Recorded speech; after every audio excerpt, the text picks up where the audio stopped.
جو میشل اس وقت نظر آ رہی تھی، اور حقیقت یہ ہے کہ اس بلندی پر، اس چاندنی میں وہ ایک انسان سے زیادہ ایک روح ہی معلوم ہو رہی تھی جو حیات کی دیوی ہو، اور یقینی طور پر وہی جو یہ لوگ سمجھ رہے تھے، اور نادر محسوس کر رہا تھا کہ گہری گہری سانسیں فضا میں تیر رہی ہیں، اور وہاں موجود لوگ دوسری دنیا کی اس مخلوق کو دیکھ کر پترا گئے ہیں۔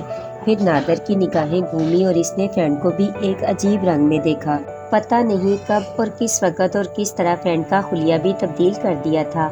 اب وہ صرف ایک نچلے بدن کو ڈھکنے والے لباس میں تھا، اور اس کے ماتھے پر ایک عجیب سی جھالر بندھی ہوئی تھی، البتہ ہاتھ میں ہاتھی دانت کا وہ اعضا پکڑے بیٹھا ہوا تھا، اور اس کا تخت بھی آبنوس کا تھا، اور اس خوفناک بت کے گھٹنے پر رکھا ہوا تھا۔ کیفیت یہ تھی کہ فرینڈ اس وقت میشل سے کوئی 40 فٹ نیچے بیٹھا ہوا تھا، اور بے حد عجیب لگ رہا تھا۔ مونٹا نادر کے قریب ہی موجود تھا، اور یہ دیکھ کر ان کا دم اور نکلنے لگا کہ وہ بت کی دائیں ہتھیلی پر کھڑے ہوئے تھے۔ بت کی یہ ہتھیلی کوئی 6 مربع فٹ کا پلیٹ فارم بنا رہی تھی، اور بت کے بازوؤں کو اندر اندر کاٹ کر سرنگ بنائی گئی تھی، اور اسی سرنگ میں سے انہیں لایا گیا تھا۔ اور وہ دونوں اس وقت گویا ایک ایسی بلند جگہ کھڑے تھے جس کے کسی طرف کوئی روک نہیں تھی، اور اگر ذرا بھی کوئی گڑبڑ ہو جاتی یا ان کا توازن بگڑ جاتا تو وہ خلا میں گہرائیوں میں جا پڑتے، اور کوئی 90 فٹ نیچے اس کھائی میں جہاں زندگی سب سے زیادہ غیر محفوظ تھی۔ تب نادر کو مونٹا کی آواز سنائی دی، عظیم آقا مجھے سنبھالو، میں چکرا رہا ہوں، میں نیچے گر پڑوں گا، عظیم آقا مجھے سنبھالو۔ اور نادر اس کی جانب لپکا، اس نے مونٹا کو سہارا دیا اور تسلی دیتا ہوا بولا، خود کو سنبھالو مونٹا۔ اس نے مونٹا کو نیچے بٹھا دیا تو مونٹا بھرائی ہوئی آواز میں بولا، مجھے لگتا ہے عظیم آقا جیسے موت کا خونی کھیل شروع ہونے والا ہو، وہ ہمیں زندہ نہیں چھوڑیں گے، ہاں وہ ہمیں زندہ نہیں چھوڑیں گے۔ مونٹا کی آواز نادر کو ڈوبتی ہوئی محسوس ہوئی تھی، اور پھر مونٹا نے گردن ڈال دی۔ نادر گھبرا گیا تھا، اس نے جھک کر مونٹا کو دیکھا، لیکن یہ دیکھ کر اسے قدرے اطمینان ہوا کہ مونٹا بے ہوش ہو گیا ہے، لیکن خود نادر کی کیفیت بھی اس سے مختلف نہیں تھی۔ کیا ہونے والا ہے، نہ جانے کیا ہونے والا ہے۔ رگوں میں خون منجمد کر دینے والا ماحول در حقیقت ایسا تھا کہ اگر اس ماحول کو دیکھنے کے باوجود کوئی اپنے دل و دماغ پر قابو پا سکے تو اسے انتہائی مضبوط اعصاب کا مالک کہا جا سکتا تھا۔ مونٹا تو بے ہوش ہو چکا تھا، لیکن نادر اپنے آپ کو سنبھال کر ایک بار پھر نگاہیں دوڑانے لگا تھا۔ اس نے دیکھا کہ کچھ فاصلے پر اس بت کے دوسرے ہاتھ کی ہتھیلی پر ہمان کھڑا ہوا ہے، اس کے دونوں ہاتھ پھیلے ہوئے تھے، اور وہ لوگوں کو مخاطب کر کے کہہ رہا تھا، تو اندھیرے شہر میں بسنے والوں، پانی کے دیوتا کے پجاریوں، دیکھو تم نے درشن کر لیے، عظیم شیوالا اور مقدس دیوتا زام کے، اور اب وہ ہمارے درمیان آ گئے ہیں، اور صدیوں پہلے کی پیش گوئی بالکل درست ہوئی، تو تم انہیں خوش آمدید کہو۔ اور اس کے بعد ایک زبردست شور برپا ہو گیا۔ وہ سب اپنی اپنی آواز میں کچھ نہ کچھ کہنے لگے، جس کا مفہوم تھا کہ مقدس دیوتا ہم پر برکتیں نازل کرو، ہم تمہاری اطاعت کے لیے حاضر ہیں۔ تو پھر ہمان نے کہا، اور عظیم دیوتاؤں، اپنے خادموں پر، اپنے پجاریوں پر اپنی محبت قائم کرو، اور اندھیرے شہر کی حکومت کو قبول کرو، ہم پر حکمرانی کرو، ہماری قربانیاں قبول کرو، ہم اپنا تمام اختیار تمہیں دیتے ہیں، ہمارے مویشی، ہماری بھیڑیں تمہاری ہیں، اور تمہاری خوشنودی حاصل کرنے کے لیے قربانگاہ کو سرخ کر دیں گے، اور قربان ہونے والوں کی چیخیں تمہارے لیے حسین نغموں کی مانند ہوں گی۔ دیوتاؤں، فتح ہو تمہاری، عظیم شیوالا، عظیم زام، فتح ہو تمہاری۔ چاروں طرف سے وہی آوازیں ابھرنے لگیں، اور جب آوازوں کا شور دبا تو ہمان نے کہا، لاؤ ان مقدس عورتوں کو جنہیں دیوتا کی آمد کی خوشی میں پہلی قربانی کے لیے منتخب کیا گیا ہے۔ فوراً ہی کچھ پجاری 2 عورتوں کو لے کر سامنے آ گئے، اور ایک خونی منظر کا آغاز ہو گیا۔ عورتوں کو اس ہولناک مجسمے کی ٹانگوں کے پاس کھڈ کے کنارے کھڑا کر دیا گیا، اور وہ دونوں خوبصورت عورتیں تھیں، اور انہیں خاص طور سے منتخب کیا گیا تھا۔ ان کے بدن پر لباس بہت مختصر تھا، اور سروں پر پھول سجے ہوئے تھے۔ بہرحال انہوں نے انہیں دیکھا۔ عورتوں کے چہرے خوف سے زرد پڑے ہوئے تھے، اور وہ کانپ رہی تھیں، اور ان کی حالت ناقابل بیان تھی۔ مجمع میں خاموشی طاری ہو گئی، اور بہت ہی عجیب سی کیفیت تھی ان عورتوں کی۔ پھر اسے ہجوم کی طرف رخ کر کے کھڑا کر دیا گیا، پر ہجوم نے ایک بار ہاتھ اٹھا کر کہا، قربان ہونے والی پہلی عورت کو قابل مبارکباد ہے۔ پھر پیچھے کھڑے ہوئے پجاری آگے بڑھے، انہوں نے ان میں سے ایک عورت کی ٹانگیں اور دوسرے نے اس کے ہاتھ پکڑے اور دوسرے لمحے اسے کھائی میں پھینک دیا۔ ایک فلک شگاف چیخ کے ساتھ پانی میں چھپاکا سنائی دیا اور نادر نے دیکھا کہ عورت سطح آب پر پڑی ہچکولے کھا رہی تھی اور روشنی اس جگہ کو منور کر رہی تھی، اور لوگ جو آگے موجود تھے جھک جھک کر اسے دیکھنے کی کوشش کر رہے تھے، اور تجسس سے مجبور ہو کر نادر نے بھی اپنے آپ کو بت کی ہتھیلی پر اوندے منہ لٹا دیا۔ وہ بھی نیچے جھانک رہا تھا۔ دیکھتے ہی دیکھتے بت کے عین قدموں تلے پانی میں ایک ہلچل سی مچی، اور پھر ایک انتہائی زبردست اور گھناؤنی شکل کا مگرمچھ تھوتنی کھول کے آگے بڑھا، اور نادر کا دل اچھل کر اس کے خلق میں آ گیا۔ مگرمچھ کا سر اتنا بڑا تھا کہ کبھی تصور میں بھی نہ آ سکے۔ اس کے دانت لمبے لمبے اور تقریباً آدھے ہاتھ کے برابر تھے۔ گلے کا گوشت تھیلے کی طرح لٹک رہا تھا اور اس کی لمبائی کا صحیح اندازہ نہیں ہو سکتا تھا۔ دیکھتے ہی دیکھتے وہ اوپر ابھرا اور اپنے شکار کی طرف لپکا۔ پھر عورت سالم اس کے منہ میں چلی گئی تھی، اور نادر پتے کی طرح تھر تھر کانپنے لگا تھا۔ اس نے خوفزدہ نگاہوں سے مشل کی طرف دیکھا۔ اسے خطرہ ہوا کہ مشل کہیں اس خوفناک منظر سے متاثر ہو کر زندگی ہی نہ کھو بیٹھے۔ فرینڈ اور سب اس طرح بے حس و حرکت تھے کہ بس یوں محسوس ہوتا تھا جیسے ان کی روح بدن سے نکل گئی ہو۔ پھر اس بدبخت ہمان نے مسرت بھرے لہجے میں کہا، مبارک ہو سب کو، اور آج کی رات قربانی کی رات میں بدل دو، اور اب اس کے بعد دوسری لڑکی کو قربان کرو۔ پھر علایا کو کہ جب بادشاہ آ جاتا ہے تو دوسرے بادشاہ کی زندگی ایک نحوست ہوتی ہے اور اسے کسی بھی طرح زندہ نہیں رکھا جا سکتا۔ پھر اس کے بعد ان غلاموں کو لاؤ جو آج تک دیوی شیوالا کے قدموں میں رہے، اور انہیں بھی عزت بخشو، قربانیاں پوری کرو اور ہر ایک کو قربان کر دو۔ صرف دیوی شیوالا کو اور زام کو ہم لوگوں پر بادشاہت کے لیے قائم رہنے دو۔ اور یہ الفاظ ایسے تھے کہ اگر دلوں میں دھڑکن باقی رہ بھی گئی ہو تو جلد از جلد اس کا خاتمہ ہو جائے۔ لیکن حیرانی کی بات یہ تھی کہ ان سب کو جنہیں آہستہ آہستہ قربان گاہ کے قریب لے آیا گیا تھا، یعنی انہیں جو کالے غلام تھے اور ان لوگوں کے ساتھ آئے تھے، اور مونٹا کو بھی اور علایا کو بھی جو یہاں کا سردار تھا، تو حیرانی کی بات یہ تھی کہ ایسے موقع پر نہ جانے قدرت نے مشل کو کہاں سے بولنے کی قوت دے دی، جبکہ خود اس وقت نادر بھی اپنے آپ کو اس قابل نہیں پا رہا تھا کہ اپنے خلق سے احتجاج کی آواز بھی نکال سکے۔ لیکن مشل کی مترنم اور خوبصورت آواز ابھری، اندھیرے کے شہر کے باشندوں، سنو جو کچھ میں کہہ رہی ہوں، سنو، میں تمہارے درمیان واپس آ گئی ہوں، اور اندھیرے کی اجارہ داری ختم ہو گئی ہے۔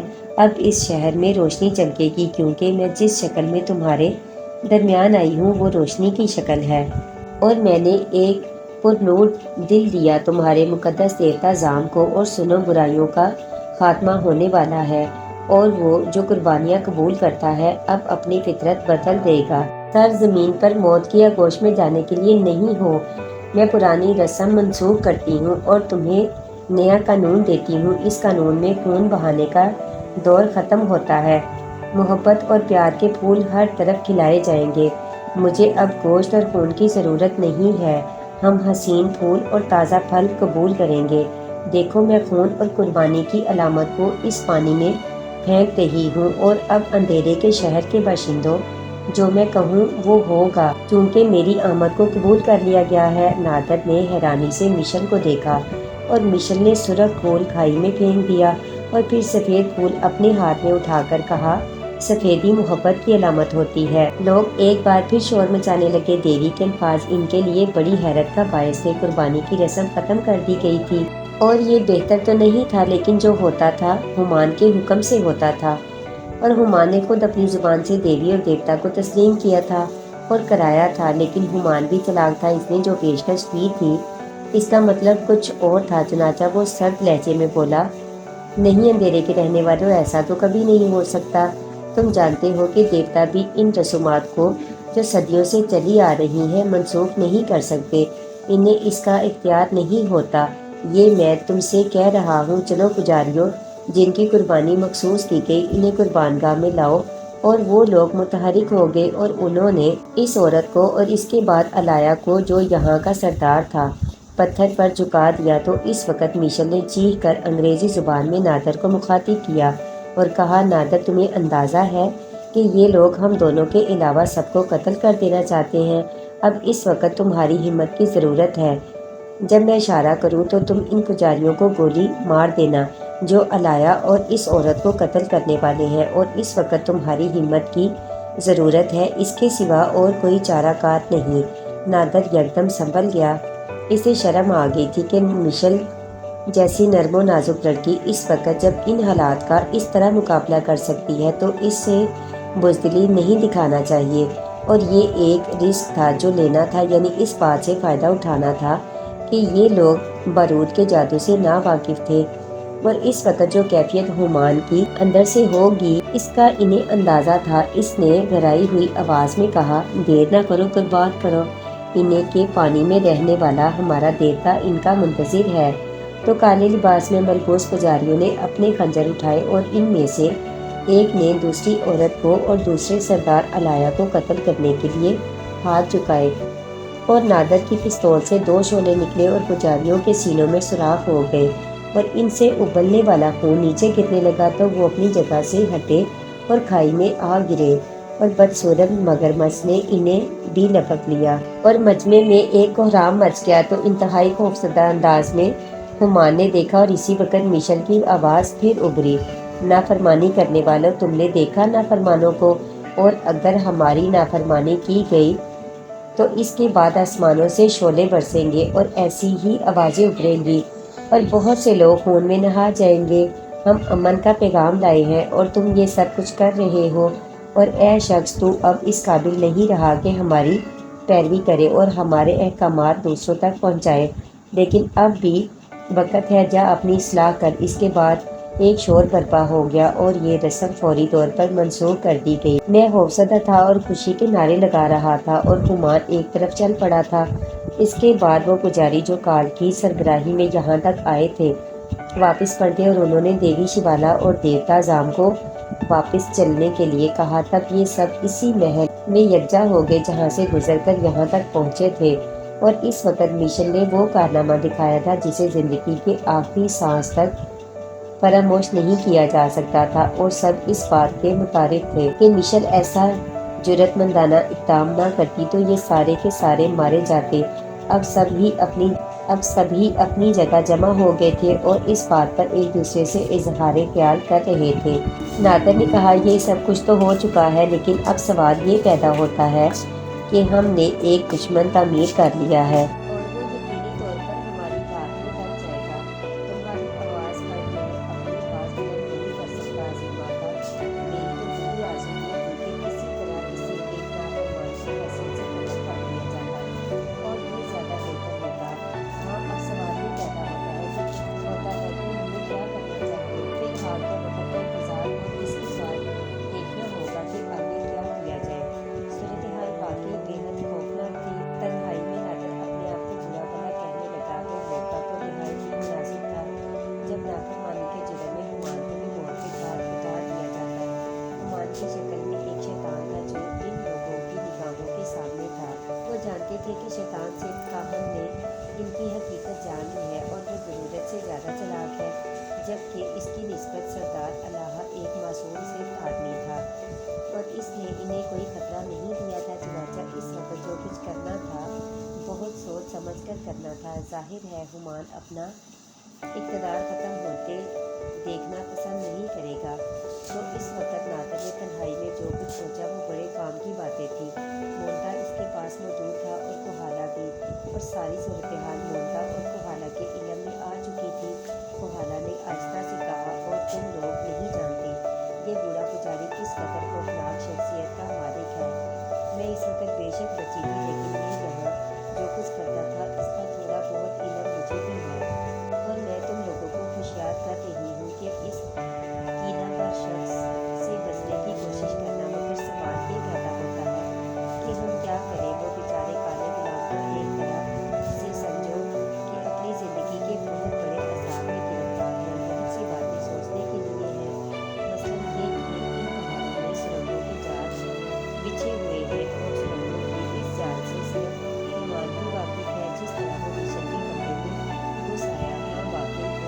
غور و فکر کر کے سارے کام کرنے ہیں تو پھر بہت مشوروں کے لیے سوچا گیا اور فرینٹ اور مشن کو بھی اس میں شامل کرنا ضروری تھا، لیکن بہرحال یہاں کے رسم و رواج کا خیال بھی رکھا جانا ضروری تھا کیونکہ یہ ان لوگوں کا طریقہ زندگی تھا۔ پھر دوسرے دن سب ایک ہو گئے، پجاری وہاں موجود تھے اور انہیں ہر طرح کی سہولتیں فراہم کر رہے تھے۔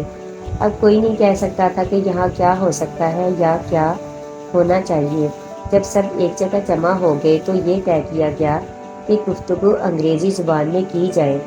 مونٹاگ کو حالات مکمل طور سے اس زبان سے واقف نہیں تھے، لیکن مشل کے باپ ڈاکٹر آرتھر کے ساتھ رہ کر انہوں نے بہرحال اتنی انگریزی ضرور سیکھ لی تھی کہ سمجھ سکے اور ٹوٹے پھوٹے الفاظ میں بول سکے، اور سب یکجا ہو گئے تو مشل نے کہا، مسٹر نادر، حالات واقعی سنگین نوعیت اختیار کر چکے ہیں اور ہم اس مسئلے میں خاصے پریشان ہیں۔ اب تک جو کچھ ہوا ہے وہ تو خیر ہر حال میں ایک مناسب قدم تھا، اور کچھ نہیں تو ہم ان چند لوگوں کی زندگی بچانے میں تو کامیاب ہو گئے، لیکن سوال یہ پیدا ہوتا ہے کہ اب کیا کیا جائے۔ میں خود پریشان ہوں۔ بہرحال میں یہ سمجھتا ہوں کہ یہ جگہ ہمارے لیے سب سے زیادہ مخدوش ہے کیونکہ یہاں ان پجاریوں کی اجارہ داری ہے، اور سب سے بڑی بات یہ ہے کہ ان سرنگوں میں کون کہاں سے کہاں تک آ جا سکتا ہے جس کے بارے میں ہمیں کچھ نہیں معلوم۔ میں اسے اتفاق کرتی ہوں کوئی ایسی تدبیر، کوئی ایسی ترکیب ہو جس سے ہم سب سے پہلے یہاں اپنا اور اپنے ساتھیوں کا تحفظ کر سکیں۔ یہ تو بے حد ضروری ہے۔ کیا ایسا نہیں ہو سکتا کہ اس جگہ کی بجائے ہم کہیں اور قیام کرنے کے بارے میں سوچیں؟ کیا یہ مشکل نہیں ہوگا؟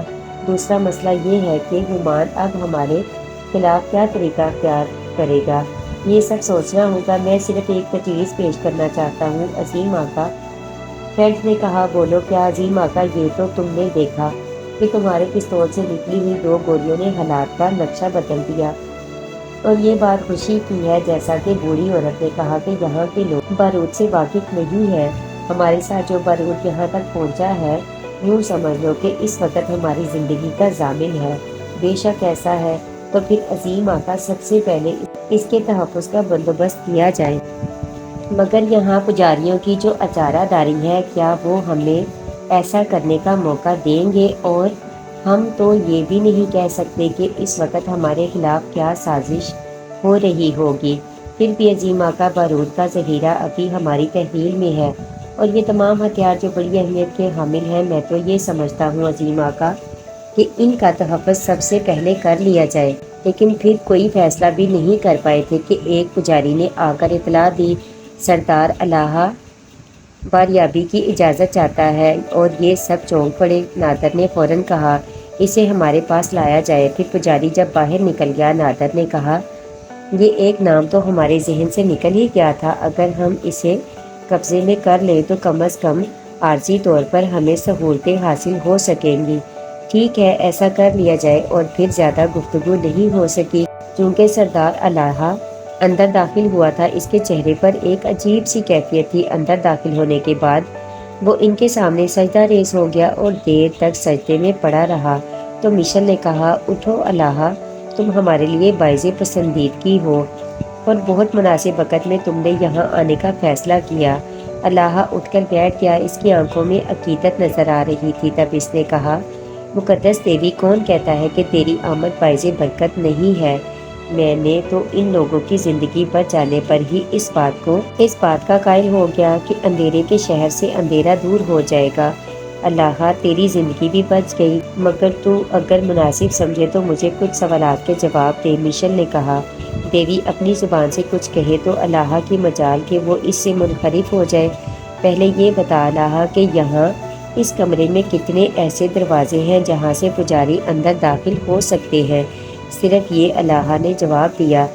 کہاں ہے وہ؟ اس طرف۔ الہا نے اسی طرف اشارہ کیا جدھر کو پتھر کی گول چٹان دروازے کی مانند کھل جاتی تھی۔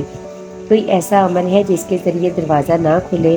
ہاں ہے، الہا نے کہا، اور اس کے بعد چٹان کے قریب پہنچ گیا۔ پھر اس نے ایک ایسی جگہ ہاتھ رکھ کر دبایا جو ان کے علم میں پہلے نہیں تھی، اور اس کے بعد وہ واپس آ گیا۔ اب یہ جگہ اندر سے کھولنے کی کوشش کی جائے تب بھی نہیں کھلے گی۔ اس کمرے میں اور کوئی ایسی جگہ نہیں جہاں تک میرے علم میں ہے۔ تو پھر اللہ ہم تجھ سے بہت سے سوالات کرنا چاہتے ہیں۔ اصل میں قربانی کی جو رسم منسوخ ہوئی ہے اس کے بارے میں یہ سوچا اور دیکھا گیا کہ ہمایوں نے اسے پسند نہیں کیا